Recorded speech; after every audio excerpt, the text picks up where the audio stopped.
how to fix Play Store has stopped on any Android phone. Hello guys, so all what you have to do is simple. Just go to the settings on your phone and then go to the apps manager on your phone like this and go to apps until you find this app, this page where you have all the apps that you have on your phone.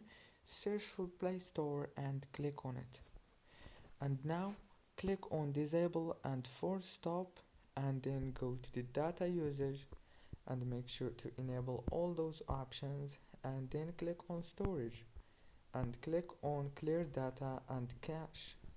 Go back and now go to this power usage details right here and click on force stop, and now go back and make sure to enable Play Store again from here and then reopen it, and the problem must be solved. Don't forget to like, subscribe, and thank you for watching.